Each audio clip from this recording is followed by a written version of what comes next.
there, and welcome back to Blue Milk Gaming. I'm Carlos Hopadaka, and today I'll be going over my run from the BIATL 2 tournament. For those who aren't aware, this was a large 12K weekend hosted by BOT Network at Cards HQ. It started off with a 4K 3v3 tournament, as well as a two-pool 8K solo tournament. And I just want to say thanks for everyone who hosted it and to everyone I met. I could probably go on for about an hour talking about all the amazing people and also interactions, but yeah, just awesome weekend. Hope we can do it again. I just wanted to give a brief touch on our BIATL Prep plan. These were the decks I was looking at going into it. I started off on Han Solo Blue Force as I played that last set. It was a fun deck, but I was worried about all the space interaction going around. The deck is very weak into space and is very ground focused. While it can race against aggro decks, hard space is very difficult. There was the additions of Hyperspace Disaster and Blue Ace. I just didn't feel very comfortable into Han 1 or Han 4. Secondly, we have the only non-yellow leader that I never considered playing, which is just another book. I played this deck for fun during JTL. I think it's still strong. It's just a very linear deck trying to set up a barrage or topple, and good players know how to disrupt that and make it harder for you to get it off. So I just didn't feel like it was at the competitive level, even with the new additions. I still think it's a good deck. If you try to pick it up, you can still top with it. It's just not a deck I saw myself winning with. Now we have one of the newer leaders from this set, which is Sabe. I've been testing a lot of Sabe double yellow. The ground version is incredibly weak.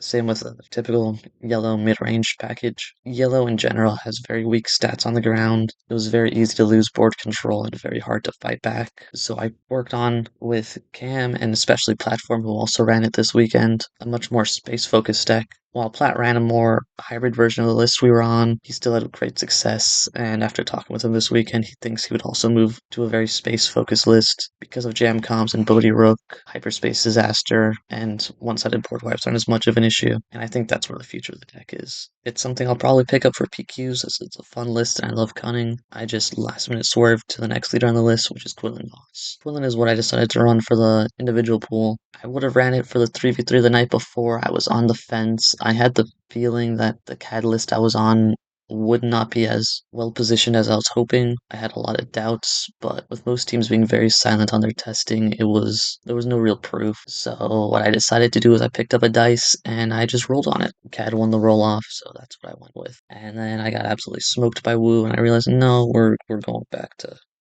Quinn. Next up is another new leader, and it's Padme Amidala. I tested a lot of Padme, and it's what initially made me realize that the card package in Yellow Red Hero is still solid. The Tarkintown plays are good. I just felt like Padme herself wasn't doing as much outside of turn 1. She requires all the units to stay on board and attack and get value off, which can be very difficult.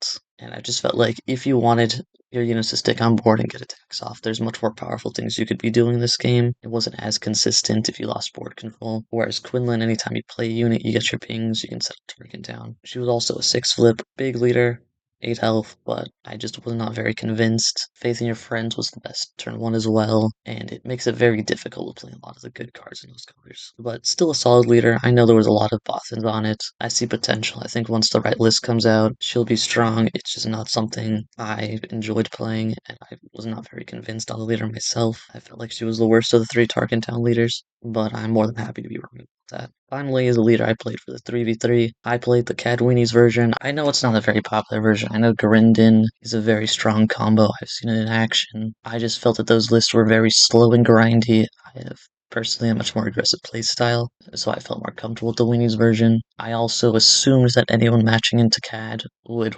prefer to see the mid-range version because it would be the grindy decks trying to just outlast CAD. So I was trying to get under them, which did not work out. I did not perform very well with CAD. I still think he's a strong leader. I do think the Weenies version is a little bit overhated. There's still a lot of potential there, especially with plot. Hondo's good. Snub Fighter is not great to play on turn 2 most of the time, but it's still a solid tempo card. Sun Frosty as well makes turning the corner and closing out the games very good. I think it was a solid deck. It just did not end up being the right choice for our team, I think. It made a lot of our decisions a little bit harder. We also saw Yoda Killer perform really well with this list this weekend, or with CAD this weekend. Ray Tan is another notable CAD player. He did pretty good in the 3v3, so I'd expect to see some more CAD, especially with a lot of these mid-range leaders going around at the moment. May not be the Weenies version, but one version of these CAD is going to continue on. Now we can talk about the 3v3 tournament. Late Night Gaming brought 7 players, which is only enough to field 2 teams. Atomic Flu, Loopy's wife, chose to sit out. and then just play the individual events. So the first team we had Symbiode on Kira Dadavolt, I believe, Platform, who played on Saba Yellow, and Chem, also known as Camden Brown. He played on Anakin, I believe. I'm not sure because he kept switching between 5 different decks on the flight over, but I believe he went with Anakin. And they did solid. I believe they went 3-3. They had a couple rough matchups. Solid run from them. And then we had our second team, which was Loopy on Kira Datavolt as well. I was on Cat Tarkintown, and Mike Overlay was on 2 Blue. And then shout out to Mike Overlay. He went 6-0 in the 3v3. I don't think he dropped a match. But we went 4-2. 5-1 was needed to make the top 8, which was a little disappointing. But it was our first 3v3 tournament. We did not put as much prep as we should have, but it was still incredibly fun. We learned a lot about the seedings, team composition, so we'd love to run it back, even if it's just for fun. I enjoy the event. I enjoyed meeting a lot of the different teams. Everyone was super nice. I didn't see any negative interactions, even when we're playing a competitive 4K event. So it was super fun to see a lot of those teams again. Next up, we have 8K Pool 1 deck. And before we get into this, I just want to state, yes, I would have been on 3 Charisnemics. Please stop hating me for it. I simply did not have the third. We saw Cards HQ said that they were going to open a ton of boxes. Plan was to pick up singles. They did not have singles. They did not inform us ahead of time that I saw. But they said they had some issues with it, which is totally okay. But it just meant that I had to make some accommodations. Same with the sideboard. Because I was doing a last minute switch, I realized I forgot my Sparks and third Han Solo at the Airbnb. So I had to pull out maneuvers from the cards that I wasn't using, CAD sideboard, cards that I had cut. I never ended up playing Outmaneuver. I don't think that's a good card in this deck specifically. But yeah, let's get into the list. Overall, it's a standard Quinlan Vos list for what you would expect. I dropped the hand hate package. I don't think it's needed anymore. Without force throw, there's no payoffs. A single discard is not hard for your opponent to play around. It's once you start hitting the 2 and 3s that it really starts choking up their answers. It makes their hand and resourcing decisions much more difficult. Against Han 1, it's still good, so I would consider in the sideboard some more hand hate or options to fight Han 1, as that's a very difficult matchup at the moment. But overall, I think this more standard, aggressive, mid-range version is the way to go. As for new cards, there's obviously Charisnemic, one of the best cards in the set, without a doubt. I think there was only one time I didn't get his trigger off, but every other time that I did, it was incredibly good against Piets, against Kira's. It made it hard for him to slow down this deck. Clan Ordo, the same thing as well. I had one time where I could remember where my resourcing was a little bit awkward, but it was also me being a little bit greedy on I wanted to have 2 different options for that turn and be able to play a Bamboozle. And then I think I had one time where he damaged my base, and that was simply because I misresourced. I was not paying attention and saw this card, I don't want it, put down to the row, realize after that I need the red. So I don't think there's many downsides with this. If you're much more careful, I think it's a very good card. Battlefield Marine with no real downsides. It's exactly what this deck wanted.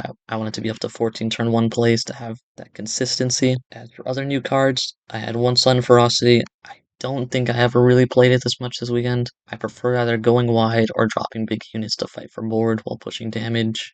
I can see a lot of times where it's good, so I think it's fine as a one-of. I also don't think it's as needed. I'm not as high on the card in the list, but it did definitely win me games. I just dropped it on a unit, and it was basically just a weaker General's Blade that helped me win the game in Swiss against the Han 2 ECL. Final new card in the list is Blue Ace.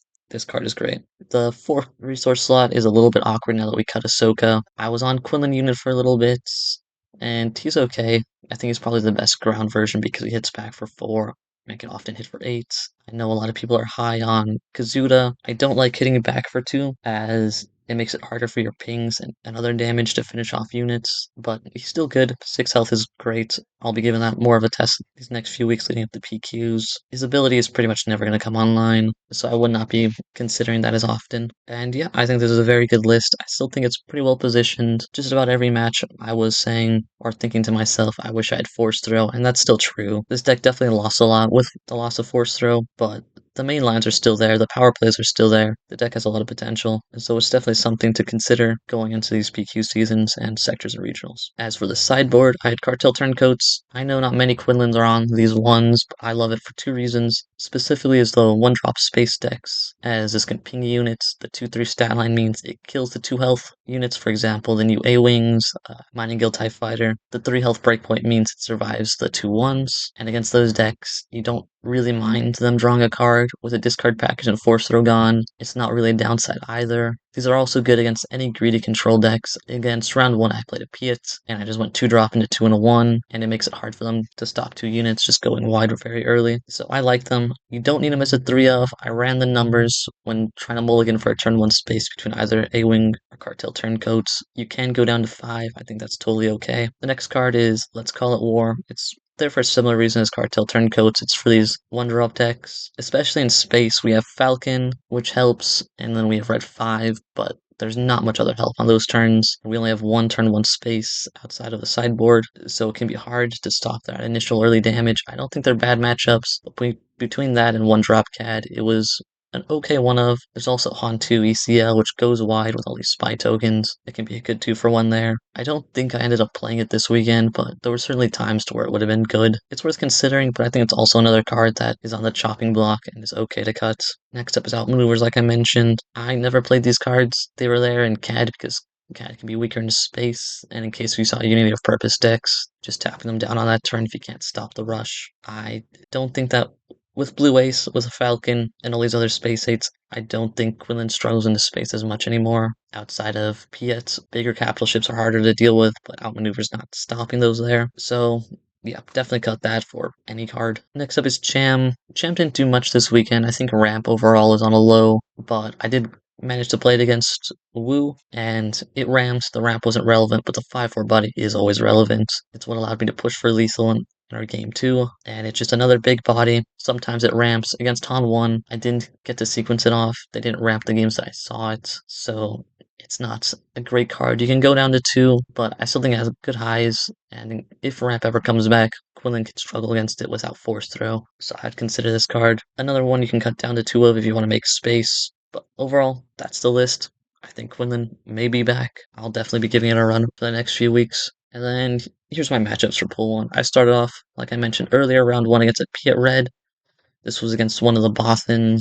Game 1, I believe, is where I just dropped a Cure on 4, bricked his space, bricked his play on 4, which meant he had to drop his ship on 5, could not barrage on 5, and just set him back, and that was good. Game 2, I believe, is where he was running a lot of removal, force choke, open fires, and all that. He was able to remove all my early units and just delay the game. I did not have answers or enough answers for his big ships, and I just got overrun in space. Game 3, I believe, is where I just hit the nuts. I played turn 1 Nemec, killed Nemec, created a spy, played uh, another Nemec into a cartel turncoat, and then I just kept pushing damage. I believe I had lethal showing going into the 5-resource turn, and that's just the power of this deck. It is a sneaky aggro deck, even though it can play a little bit tempo mid-range. And then next round I played this nice guy, new to the game on Vader 4 yellow. He said Bobby Sapphire recommended Vader as a good startup deck. He played it well. I lost game 1, drew no space.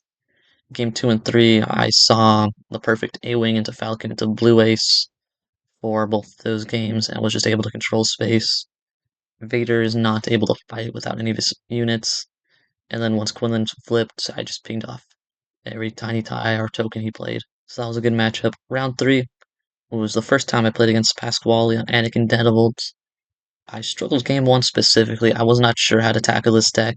When you're playing against Screen Hero, you always gotta be afraid of the top, and so initially I wanted to race it, realized that was a bad idea.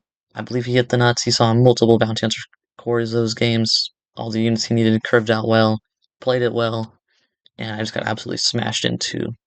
I went in after that thinking that was a terrible matchup and completely unwinnable, so I was definitely scared seeing that in the top cuts. The next round, another Anakin. He was on Colossus, never missed Force Throw more in my life. I believe I got to shout out his plays of he actually hit me with 1 in a million. I ambushed his Fighters for Freedom with my Plo Koon. He flipped, hit my Plo Koon for 1 in a million, so I just got to shout that out. An amazing play. Glad someone was able to run that in a big tournament. But overall, I had a local player and teammate Cam who was on Anakin and Colossus for a while. I realized as Quinlan, if you just stop them from snowballing you, so you fight for board a little bit, don't put as much damage on base. Anakin's not as big, so he's not threatening the 2-swing lethals. He's not trading well with your units when he's only a 5-7 or 4-7.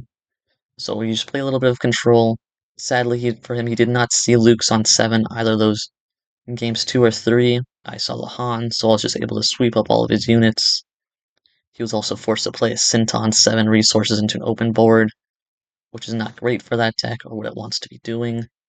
So I just saw what I needed. He did not those games.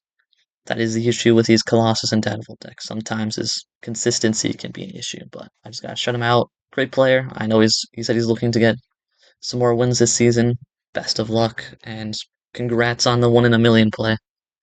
Definitely the best play of the weekend, in my opinion. And then after that, I went into the Han Gauntlets. Start off against a Han 1 yellow. Great player. Game 1 was close. It was one swing off from either way. He got it, and he was playing Facing Your Friends, which is an interesting idea in Han 1. It was something I considered while testing out my Sabe is this better in Han? I never gave it extensive testing, so I swerved off of it right away and did not hide time. But it's interesting to see these Han ones come back, especially in yellow. I think they're good decks. Played it well. He got me game 1. Game 2 and 3, my teammates were watching and they were making fun of me because I just drew every answer I needed those games. Top deck to Han when I needed the Han. And just saw the answers. He did not. I was able to control board, keep his flip hostage for a little bit, and just snowball from there. Importantly, as Quinlan, you just gotta make sure they don't have cutting targets. Otherwise, it's gonna be very bad. So just control their board, fight as much as you can. Keep your coordinate online. They'll be trying to keep your coordinate offline or trying to play around your Plo Koon. And then afterwards was a Han 1 Blue Force. This was Justin from LXO. Love Justin. Let me think. He got me game 1. Was not very close. He just saw what he needed, played it well. Then game 2 was a tougher one. I'm trying to think. Yeah, I just saw what I needed to do. He did not see the pumps, I believe, and he was just a little bit short. I was able to flood space. Han 1 Blue is a little bit weaker into space, so being able to curve, A-Wing into Falcon into red 5s made it harder for him to interact. He saw a bit of an awkward curve, I believe, just did not have the answers he needed, and was a few actions off of getting lethal. Did not see the pumps, or it would have been much closer. I believe that was one of the games he did not see the restore either. And then game 3 was another close one. I believe at the end he said he misplayed. It was one of those misplays to where it's not as obvious from my side. He said it was just sequencing and resourcing, but I was able to sneak that one out. It was another like one action lethal away. Could have gone either way depending on draws. I saw what I needed. He did not, but shout out to Justin. Love Justin. I would have played on 1 Blue Force, like I mentioned. We worked on the deck for a good few weeks talking and testing leading up to BIATL. He decided to stick on it for at least pool 1 before switching to Han 1 Green for pool 2. And then afterwards I played my 1 in against Han 2 ECL, and that deck can be a little bit tough. Tarkintown is huge. It's a little bit slower than Sabine, so Quinlan has more of a fighting chance. I believe game 1 or 2, he started off with Grogu. I just did open fire, killed the unit, and then just started to ping Tarkintown. Game 1, I believe he went to Obi-Wan into on 3 resources, 4 resources blade, General's Blade. It was a pretty close game at the time. We were both even board states, but I had the waylay, and that set him back 2 turns, and he just was not able to catch up from there. Game 2, I believe I kind of just drew the nuts. I saw all the aggressive pieces I needed. Falcons, Nemix, and then it came down to I dropped an A-Wing and a Sudden Ferocity on 6 resources. If he had any of his Space Ambushers, I probably lost that game, as A-Wing still only has 3 health. Sudden Ferocity does not buff its health at least. But yeah, close games, good player, and that was my pool 1 run. I managed to go 6-1, only losing to the Anakin Datavolts, but that got me the 3 seed moving into the 6K. And here we have the top cut. I do not have the bracket, but I started off against the top 16, Yoda Killer on Cad Tarkintown. Shout out to Carlos from the Bot the Network. Great guy. I see him all the time when I play the Chicago PQs. He also comes up most of the time for all of our Wisconsin PQs. We've pretty much dodged each other, as funny enough, it's mainly come down to every time I do good, he's had bad luck and vice versa. We've never actually performed well our tops together. It's just been one of those things. We've been on like opposite records and we just never really played early on. But love Carlos, awesome guy. But I also just saw what I needed. Game 1, I was really worried. He started with a Bazine. I saw no turn 1 play, which was pretty unlucky after Mulligan. My turn 1 opening hand was Clan Ordo, all events and on solo units. I saw no turn 2 plays, no turn 3 plays, and I just was not comfortable with that, especially because if he bazined me, it would have been awkward. So I mulligan into no turn 1 play, which is a little bit unfortunate, but that's why I've been trying to up the turn 1 plays. And then he bazined me, took my depa. I'm not sure if that's the right call, because if I drew into a turn 1 play, it would have been awkward for him, but I did not, and I just had to play greedy from then on out. Tearing rid his bazine, did not Tarkintown it. I figured if he had a McClunky, no matter what, it was just going to be a very bad game for me. So I had to hold the Tarkintown for his bigger units, and it really came down to on the 7 resource play. I had 3 cards in hand. He bazined me. I had 2 Hans in hand. I had just drawn the second Han going into that turn, and I was able to Han, ambush his CAD, and that was able to just get me there. Game 2, I just saw all the aggro pieces, had a very aggressive curve, and was able to push damage before he could stabilize. I think that's the play against some of these mid-range CADs, as they're running a lot of Garindans and Bazines, Jabas. These are good value cards, good to help fight against these Kira and mid-range decks, but they aren't very good at fighting against aggro, in my opinion, as even when he had a turn 1 play, I had none. He was only swinging for 1 each turn. He also started Garindan turn 1, game 2 against me. Was not threatening a lot of damage. It was kind of just sitting there, and without McClunky, they are not big threats. But we'll play to Carlos. Hopefully, we meet again. And then top 8, I had to play against Wu, Akira Datavolt. Another matchup I was not looking forward to.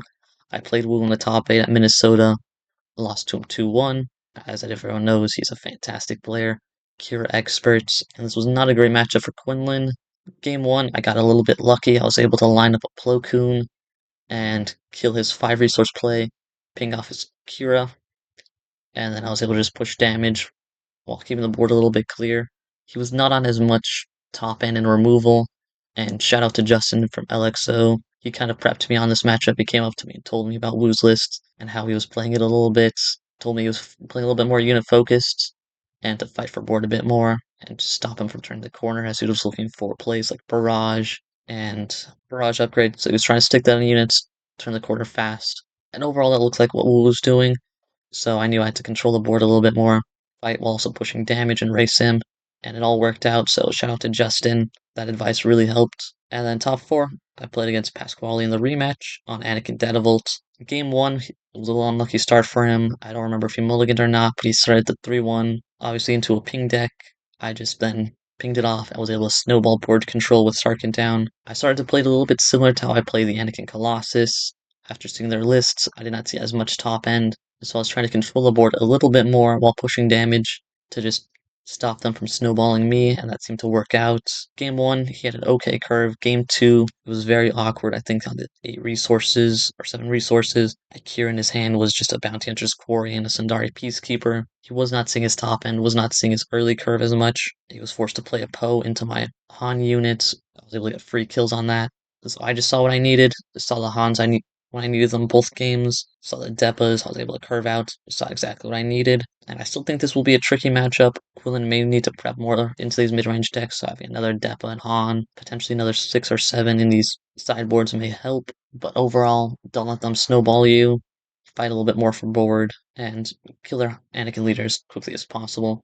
And then finals, I played against Philip from McClunky Gaming on Han 1 Green. Was not close. I know the Han 1 Green matchup was very difficult. Pre-force throw ban, I had a couple teammates on it when testing for regionals, and it was very close matchups then. It often felt very reliant on force throw. So obviously now that force throw is no longer a play, they get to keep greedier hands, more top end. And the issue is they can either aggro you out with Fast Falcon the pilots, or they can ramp you, or they can just go into a long end game. It's a very narrow line for Quinlan. I don't think I played these finals particularly well. At that point, the exhaustion had already hit. So, shout out to Philip. He played really well. Every time he made a play, it was always the one thing I was hoping he wouldn't do. He played it perfectly, especially towards the end. He ensured he got the 7-on-5. He played it perfectly. Fantastic player. But yeah, great run overall for everyone. McClunky did great. I think they had, what was it, two in the top four, one winner. Boston's also had another in the top four. Like every team showed up, everyone did well. There was also a lot of players from other teams, especially Portland. We met them over at the Portland sector. Fantastic group of players over there. The PDX, I think they are the Babu. There's also the Babu Freaks and Colorado Cantina crew. Fantastic tournaments, really well run. Congrats to all the teams that did well, all the players. Super fun event. And just a quick slide moving forward. I know Micah Overlay is planning to do a video of his own, doing a quick little recap, so I'm just gonna make this short. For starters, heroism is on the uptick, and I think this is largely in part to a lot of the great and best cards this set are heroic. They are very generic. Charismatic is just a good value engine. We saw multiple different decks use this in different ways. Quinlan and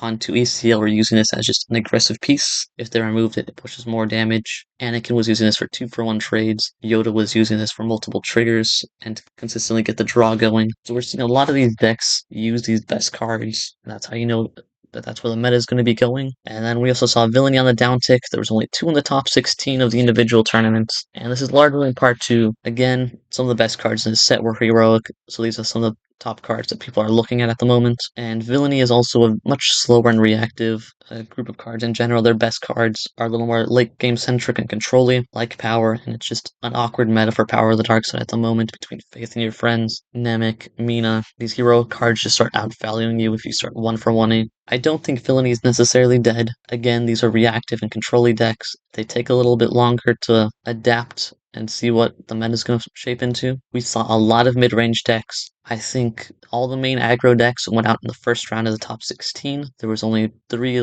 harder aggro decks. Sabine did not perform particularly well. Tower number 9 brought Sabine Yellow. Sabine Yellow is a little bit different than Sabine ECL. It has different strengths and weaknesses, but Sabine ECL did not perform particularly well. Even these villainy aggressive decks like Piet and Boba, while they're more mid-rangey, they did not perform well. On 4 had a couple performances, but they also went out early. These mid-range decks are really just learning to adapt to these aggro decks, and that's really what these control decks want to see. They do not want to see aggro, so that means Villainy will probably be back. They'll have to adapt, switch out their card pool, learn how to play around some of these cards, but I wouldn't count them out just yet. There's still strong options. Kira's still good. Cad's still good in multiple different ways. And then where the set 5 and 6 leaders, I'll just briefly touch on that. Set 5 was Force-centric, and the issue is when you ban the best Force payoff, those archetypes take a very massive hit. Now, Hantu Blue is still probably one of the best decks in our testing. It'll still be around, but obviously it's hard for any Force deck to compete with Hantu when he just outvalues you, and Villainy really took a hit. They still have Force Lightning, but Talzin's going to struggle into some of these more mid-range decks. Just go over it. And then for set 6, a lot of them were weaker and just have better options. For example, Padme. I think Padme is still good. Is still a meta contender. Will still do good in these PQ seasons, but flips on 6, so slower than Quinlan, and Cat has a very strong Underworld package. It's good one-cost event, McClunky, which is very powerful. It has Forlom Succus, it has Bazinga Rindin, it has a lot of these strong cards, and Padme is playing a very fair game compared to it. Outside of turn 1, Faith in Your Friends, which isn't even as strong once players learn how to play around it. If they drop a 2-2 shielded or something against it, they just start taking out your spies, and suddenly you've done nothing but draw a card. And Sabe was, I believe, the best performing set 6 leader of the weekend. Shout out again to Platform on Sabe Yellow. The issue is just competing with Hanwon. And I actually saw a lot of decks similar to our Sabe list, just on Hanwon, still doing well. And that is the issue, is when you just have generic good ramping, it is hard for these slightly weaker and more niche abilities to compete against generic good value. That's why Han 2 is still up there. That's why Han 1 is still going to be one of the best decks going into this meta. Overall, I think there's still chance. I think a lot of these set 6 leaders are good. It's not another Twilight set, which means we got a lot of good cards. Sadly, we didn't get as much busted leaders. Nothing that instantly went to tier 1, but a lot of potential. We'll see where it goes. And special thanks to all of our supporters. Couldn't have done it without all of you. If you'd like to join our Patreon or Discord, feel free to join the links down below. Discord is free. We're very active. We'll be running more events and preps free for everyone to join. Patreon's link down below. Only $5 a month. If not, just like and subscribe. And feel free to let me down below what decks you're planning to run or your favorite games or interactions from BIATL this weekend.